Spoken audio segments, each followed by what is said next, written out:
Dixie Doggers TV presents.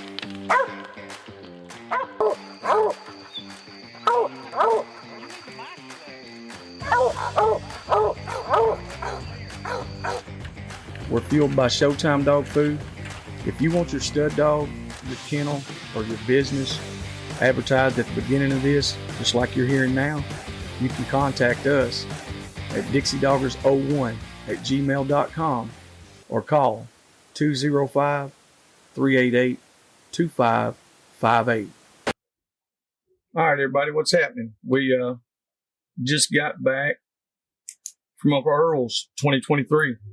Yes, we did. Talking about a good trip. It was. Man, it was fun. Last year was the first year we got to go. And it was, we had, we just went solely as spectators. Well, not as spectators, but we competed as well. But this year we carried our stuff and we set up as a vendor.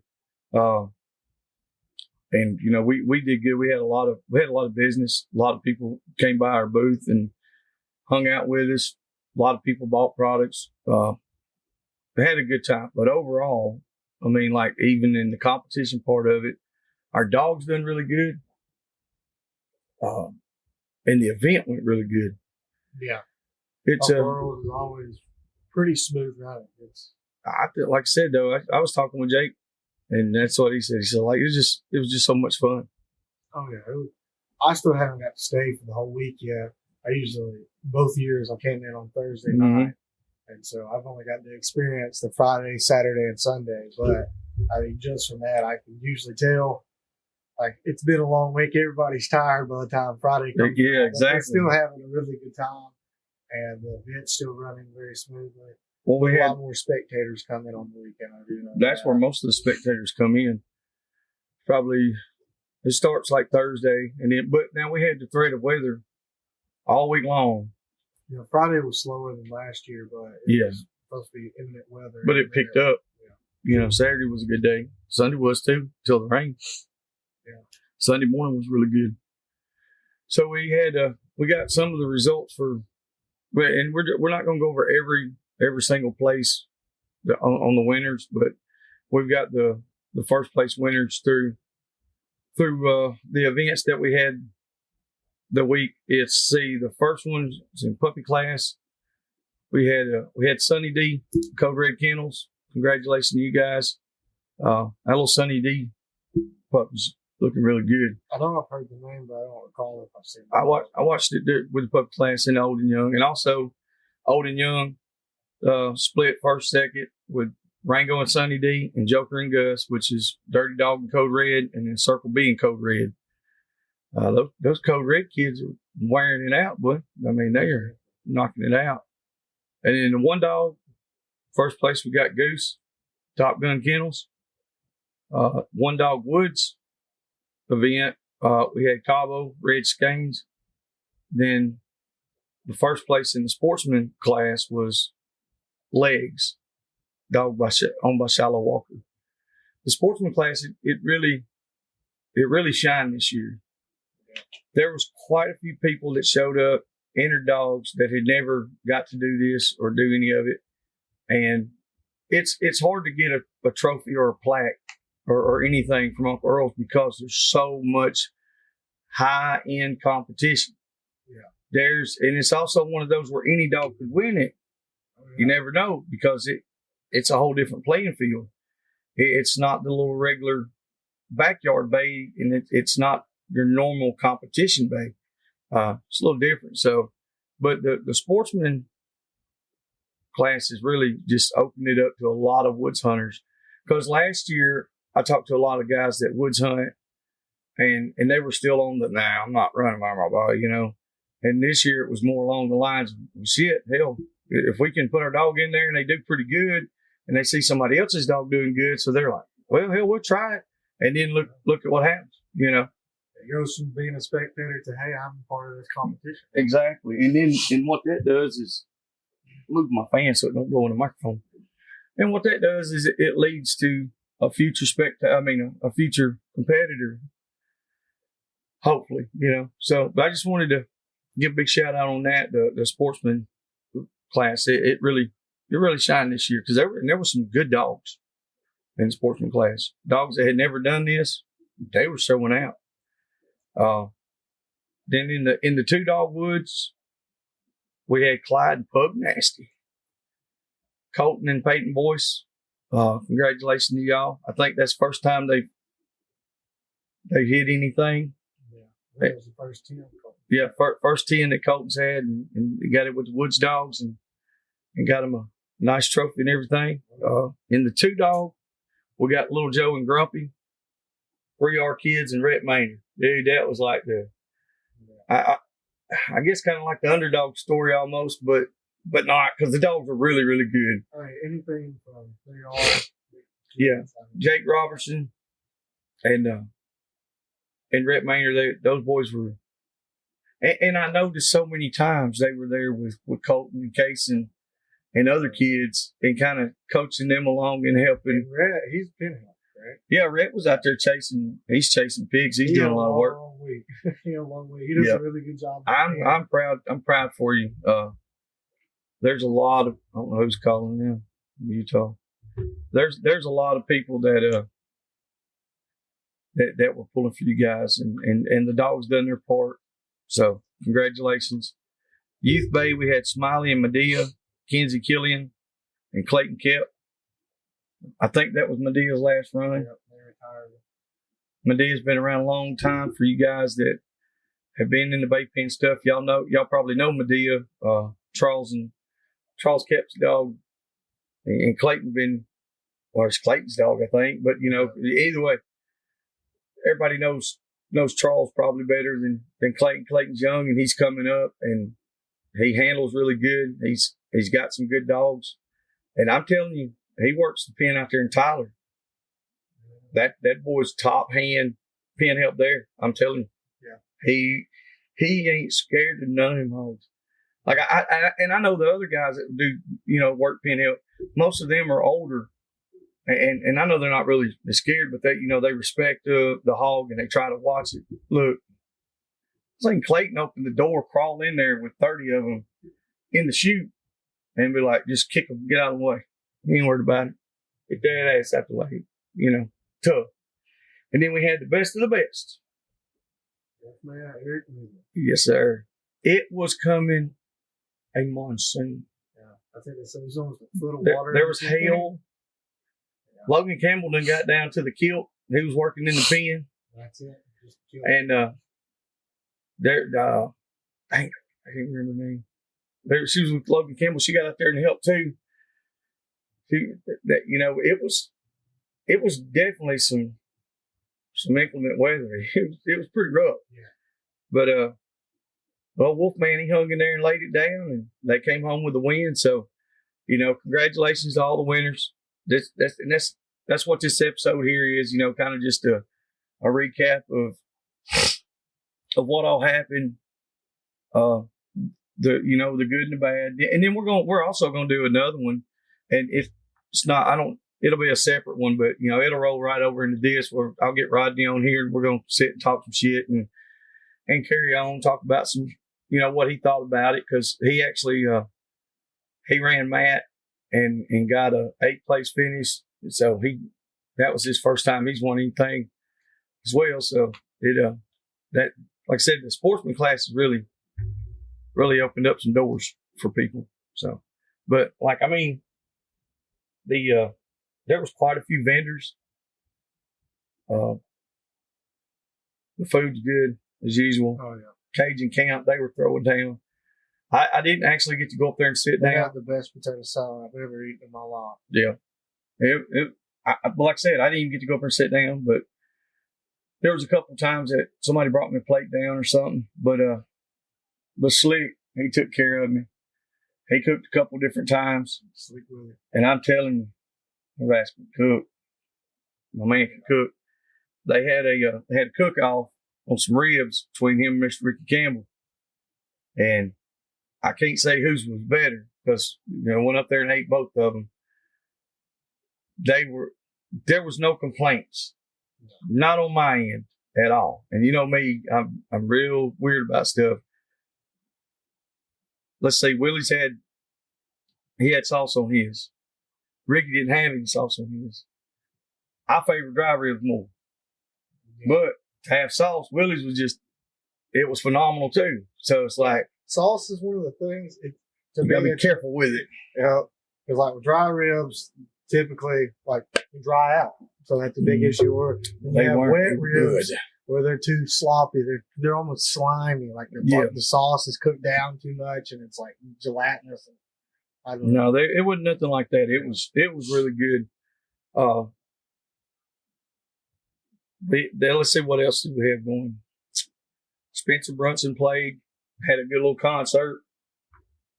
He played there already once earlier in the week, and then when Goose won the one dog, I think Randy got him back over there at his camp. We went up there and hung out for a while that night. I don't know. We stayed till probably midnight, 1 o'clock, and then we left. So I had to get to the house and get some rest. But what else did we have going on? We had the WWE Thunder match between Seth Edenfield, Jimmy Frank. Yeah, I missed that. I did. It was beautiful. Two of my buds, they had a disagreement. We're not going to get into all of it, but should have had a break stick. Because I'm telling you, I'm trying to maintain my composure. He got started over there under the tent, then it came out, and then Seth stopped and was talking to me. Well, Jimmy Frank stopped and said something, and he really wasn't antagonizing or nothing, but Seth was all hopped up and wound up. And so he grabbed Jimmy, and they started rolling around. Well, then they rolled up under the tent. We moved the table, tried to just give them room. I said, look, let them finish this shit out, you know. Well, so then we broke them up before they knocked all their stuff down. Seth had Jimmy Frank under the arm right here. And I'm talking about the Pitbull 2000 lock on him. Yeah. But Jimmy Frank bit Seth on the ear. Yeah. I mean, he had teeth. You can see the teeth marks. Seth had red teeth marks. Yeah, I mean, it was a pretty good match. Both of them were scratching. I ain't gonna say it was a fight because I don't know what it was, but it was a lot of rolling around, kicking and biting and scratching. And I'm fine with that, and I'm proud of y'all guys. Y'all did good. Keep it up. I'd much rather see that than two grown men sitting over there bumping chest, acting like they're going to kiss each other, screaming in each other's face. Yeah, there really wasn't no bunch of hollering screaming. They just, went ahead and got at it. I respect that a whole lot more. If y'all got to do that again or whatever, though, but next time let's just kind of ease over somewhere else where there's not a lot of people, which it really wasn't. It wasn't bad. It was later in the evening. Everybody done left. So it was kind of, I'm not going to say settling down because it was not settling down at all. But it was fun. It was definitely a good time. They brought a couple kegs of beer down and set it right there at our tent. Shout out to Uncle Pat for stopping by and dropping it off. And then shout out to Big James. You come and got the keg and floated that something by yourself. My man can drink some beer. That's for sure. That's a lot of beer. Oh, yeah. Ain't no doubt. But like I said, the weather held off. Everything done pretty good. Overall, I'm going to give it about a 9.9 out of 10. Yeah. So, I mean, I don't know. The only way it could have got the only reason I say a 9.9 out of a 10 is because somebody stole the High Point dog box. That kind of just blew. I hate that. That's stupid. Yeah. Why would you take it? That's just stupid. I mean, if you need a dog box, I need a dog box. Like, I mean, for real. But I would never take anything from anyone out of. There was just a couple little bullshit deals like that I seen. And hey, to each their own. That's their business. They do what they want. But, I guess I'm different. I don't let it get under my skin that bad on a lot of this stuff. We're just supposed to be having fun. It shouldn't be that damn outrageous to where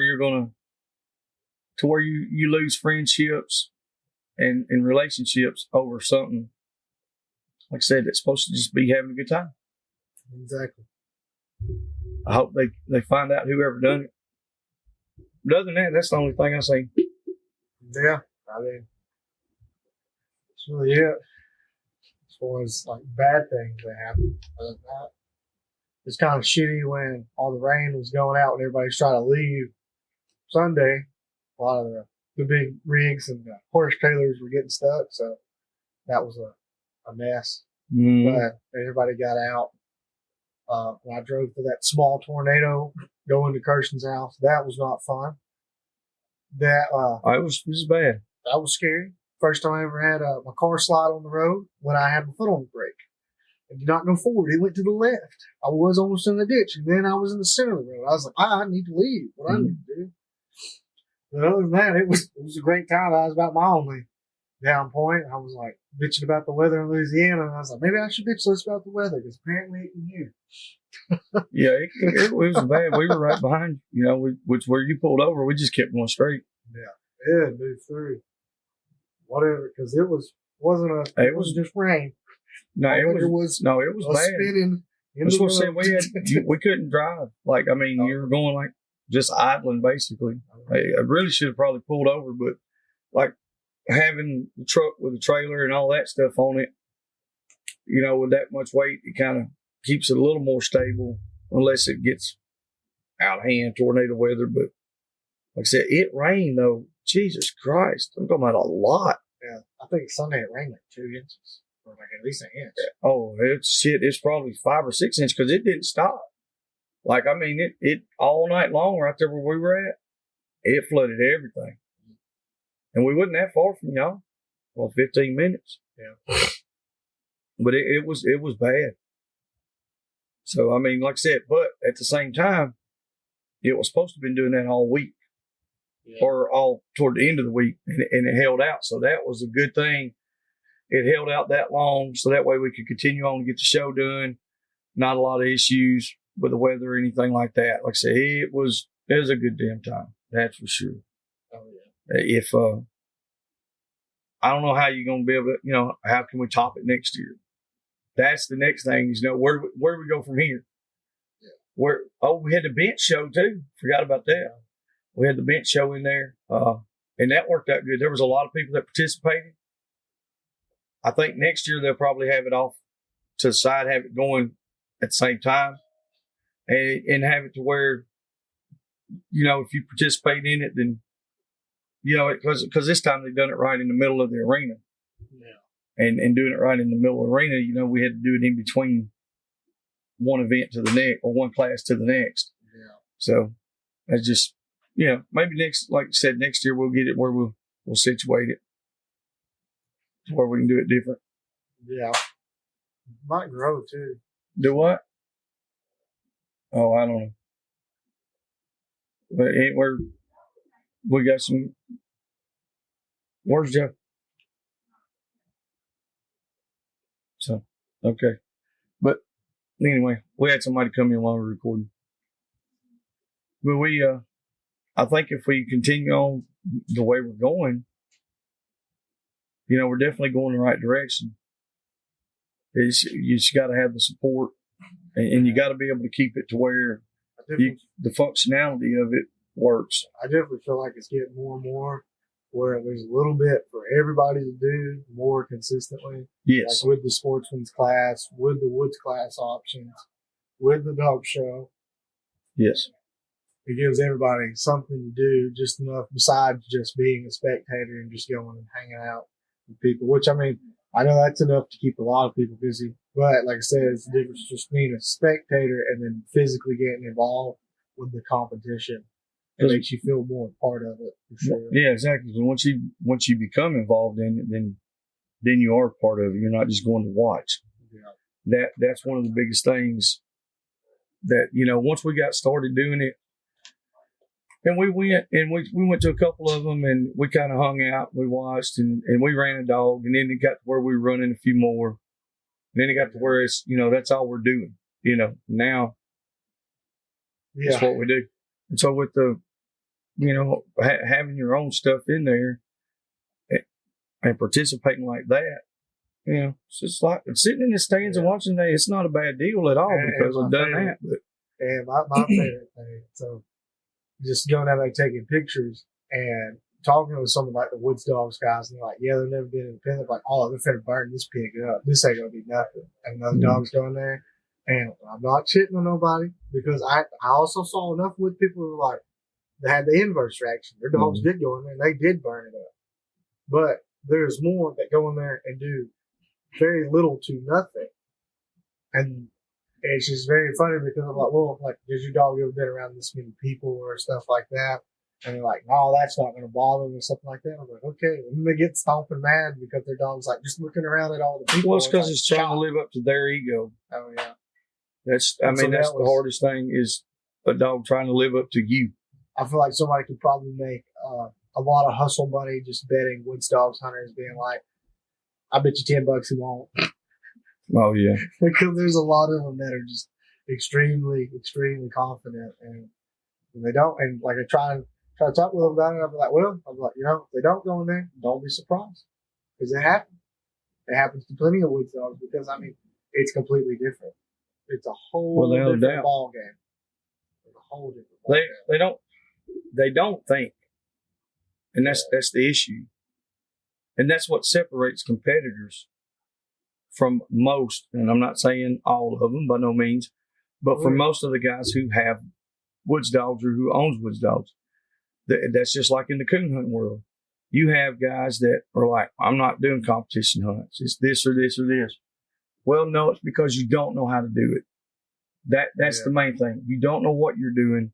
And if you do, then you're probably going to lose. You're the only way you're going to win is if you just go in there and you have a phenomenal dog and you get lucky and you hit it right off the bat. Yeah. Other than that, you've got to put in your time and your diligence. You got to do that. These guys go in there and they expect this dog to do what it's doing in the woods. My dog stays bathed for an hour. Yes, it does, but it is not standing there this far from that hog, taking his ass, getting ass whooping constantly. Bam, bam, bam, over and over and over. It can go over and lay down. It can take a break. You don't get to see what the dog's doing in the woods most of the time. I saw one Woods class dog that was almost comparable. I saw one Woods class dog that was almost comparable to a pro dog. And he was almost. I seen 2 or 3. I didn't watch as many. I seen one that was actually, I thought was a pro dog. Yeah. His name was Matt. And that's without a doubt 100%. Because it shocked me. I was like, oh my God. Well, that was his first, that was his first, there was a 10, there was a 10 on him. Oh, yeah. That's why I said the way he looked. That's what I'm saying. He's not. Yeah, he's not by no means. Like first time ever. Those dogs have been in pens too. Those guys that said my dog ain't never been in a bait pen or all that, they're full of shit. They do them at their house. Yeah, that's what I'm saying. I understand that, but I'm just saying it is too, and it's not. But well, like I only saw one, and that was that 12 dog. And he did. I think I scored him like a 9.7. I don't know when he had actually scored 9.7, 9.8 at his first run with new people. Well, where has he been in the pen at? I got the video shows him. Yeah, he's ran at Nixon. That's right. Exactly. That's what I'm saying. He's been in it. But at the same time, it don't matter. He's still a Woods dog. Oh, yeah. At all. Because, and he done good. You done a really good job every run, not just one. That's what I said. Yeah. I seen a couple that legs dog. I mean, it's a good, solid dog. It was quite a few. I've noticed though that it seems like a lot of the hounds switch over pretty easy. Yeah. Well, I mean, I don't know. I've had hounds in the past. I always stayed away from them. When I was younger, that's all I had. I mean, it's all we had, period, for years. I mean, we had game dogs, that's a whole different deal. But for hunt dogs, it was all just hounds. And I remember, like, you could cut their damn legs off, cut their head off, whatever, and they still want to go. Yeah. That's the difference. You get a good, strong hound, you can't stop them. They don't care where it's at. If it's in the middle of the highway, they just want to go. I saw a black hound. I'm assuming it was a plot by Red Skeins. No, it's probably black and tan. I don't know. Was it? This thing is jet black. Yeah, that's what I'm saying. Was that Super Freak dog? Yeah, that son of a bitch is bad. Yeah, That is. Yes, that's what I'm saying. The pig, he's literally just sitting here like his mouth on the pig, just, oh, and the pig is whooping, and he's just freaking out. He don't He's just care. insanely just obsessed. The drive. Yes, it is impressive. And the Walker dog that was with him was also phenomenal. Mm-hmm. He just didn't stay as tight, which is probably good for his health and longevity because he's not getting the shit kicked out of him constantly. But those were a couple hounds that looked really good. I think I did watch the Lynx dog one time. I think they had ran it in Two Dogs Woods class. They ran it with another dog, but I think that dog, all the people were messing it up. Mm-hmm. And she still went up there and bayed pretty good. I think I did watch her. And she looked good. She just kept looking back at the other dog, but I mean, I would too. Oh yeah, because they don't know. This one, then? That's if you had and going into a place that's that big, you know, the dogs that take to it like that. Imagine what they do in the smaller scenario. Oh yeah, or Hickory Crossing. That's what. Well, yeah. I mean, Hickory's their pen's big. Yeah. But with the woods and all that. But like I said, like you go to Downsville, I'd almost bet like that Legs dog and them, they would just be. They'd look like pro dogs, you know. Oh, yeah. It would really flip. It really flip a switch on them, especially. I mean, I know that one thing, you know, everybody talks about all the people and everything going on. Yes and no. Just from my point of view, doesn't mean it's right by no means. But at Earl's, when you go in there, you've got this huge arena that there's not really many people there, and you walk through a few people and you turn them loose, and it's a big area, so it's not scrunched down. You take some of the smaller pens, the people are closer. Like you go to Downsville, you got to walk through everybody to get there. And then once the dog gets in there, you know, that's where your concentration is going to come in. But at the same time, you know, how do you know how they would react unless you take them? Oh, yeah. You know, so I'm hoping they bring some of them. It's a devil's advocate, and you got to see it. There's only one way to find out. You got to do it. You got to do it. Yeah. I wish they would, like Shiloh, you know, I'd like to see him bring them, and just see what the difference would be from there compared, you know. And then with, like Carter, with that 12 dog, with a 1-2 on them, and them smaller pens, I mean, if that dog's, you know, if that dog's first time being in a big pen, like Earl's, and it runs 9.7, 9.8, and like I said, it's been in it. And there's a lot of these dogs, like I said, I don't mean like they're competing. It's like I said, it's the same, but it's not the same. Yeah. But they've been in a pen before. Oh, yeah. Now, I know dogs that have solely never seen a pen and go in there and they won't look at a hog. They won't touch a hog because you're not supposed to. It's already caught. Yeah. It's in control. Yeah. Leave it alone. And I've noticed from people that have a lot more live capture states, their dogs they don't mess with as good because they're like, well, not supposed to. Why do I need to go bathe this pig? You got him in the pen. We got all these people here. Looks like it's already caught. Yeah, you got him. Well, they don't. Well, that's what you do. You train your dog. You don't want your dog going out there fucking barking at pigs all damn day. And I would say that's one of the 3 most common things. So, and a lot of times, so they're either looking at the people in the stands or they're looking at the people that they came in with. Yeah. So, like standing there at that gate, that swinging of the gate, and because it's just so much so fast versus already having the door open, then letting the hog out and watching that hog come out of the chute and letting the dog see that. I've seen that help a lot of woods hunters. And for the ones that aren't skittish, yeah, you can just run them like you would a normal pen dog.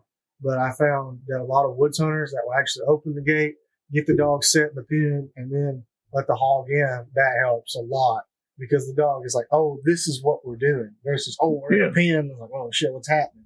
Oh, there's a pig over there. Oh, yeah. Without a doubt.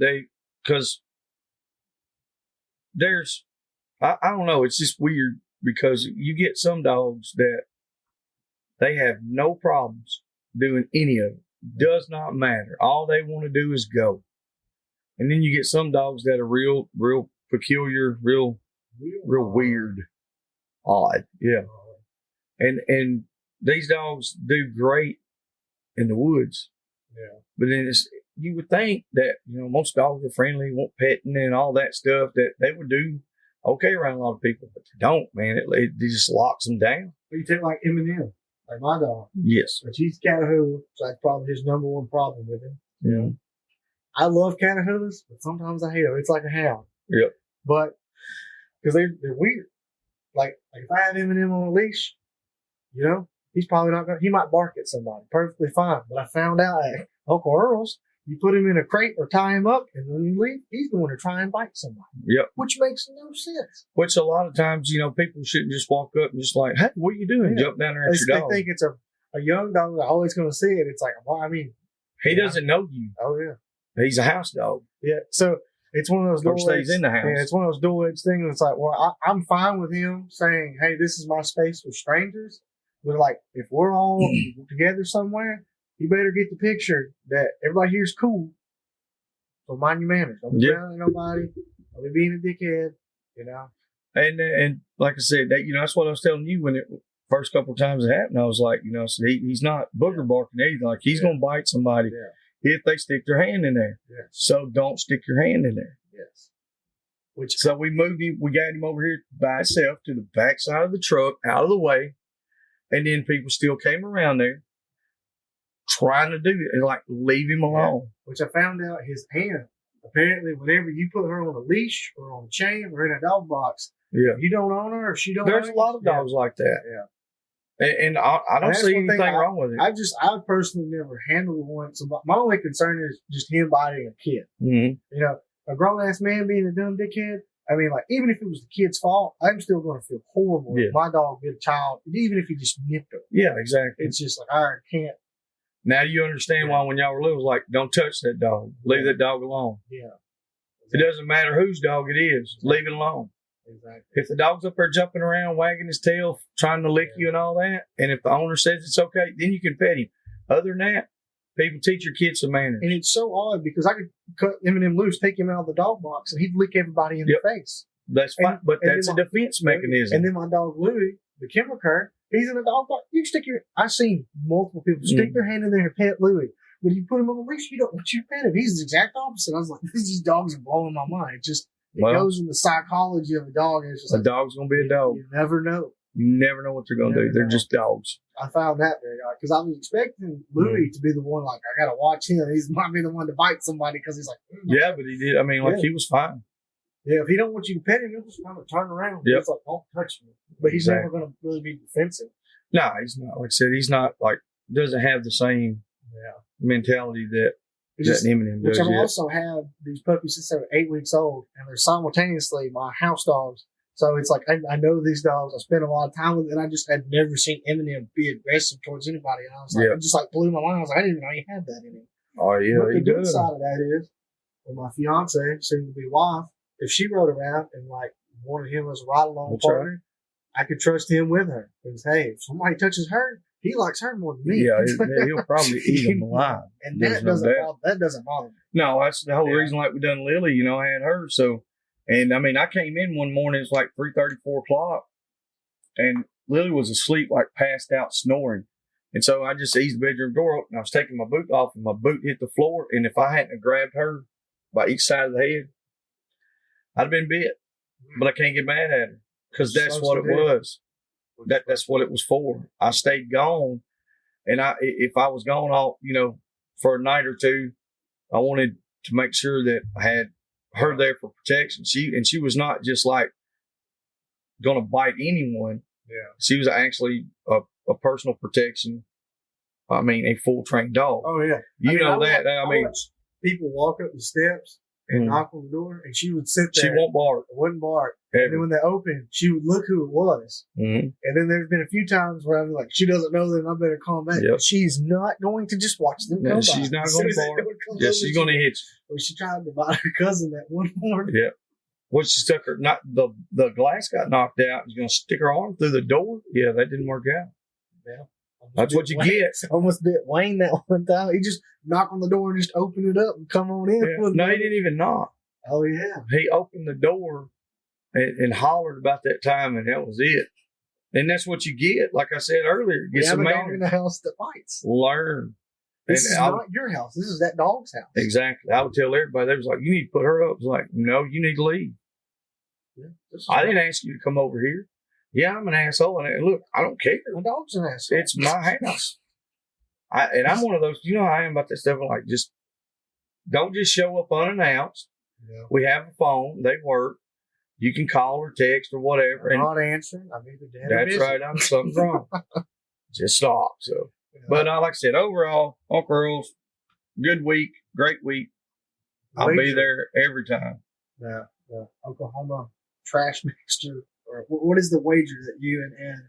I don't know. Well, me and Logan were talking about it, but I guess it's him, Ed, and Tanner.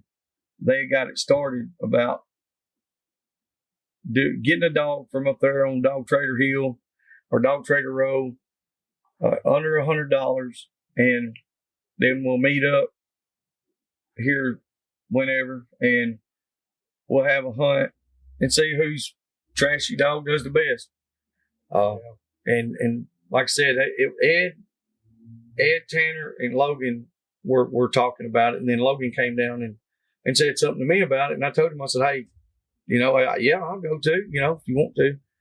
And that's when he said, yeah, he said, I want you to get one and see what you can do. So I don't know. Well, he lost his. Well, he wound up tracking it down with his pups. Yeah. Timid Bob, biting Bob. Hey, he didn't bite him when he caught him in the video. I'll say that. Bob let him kick. Bob. Well, he bit the hell out of him the first day. Chewed him up. So I'm just more impressed that he found the dog again. That his dogs made that dog up. Well, that just goes to show you what kind of dogs he's got. So you have your hands full dealing with him and his dogs. So I don't know. I'll get more in depth with it or whatever, but I have a dog. I've got a pup, and we'll see how it does. I don't know. We'll find out though. And then, like I said, if they want to do it, that ain't a big deal. Oh yeah. I show them what it's like.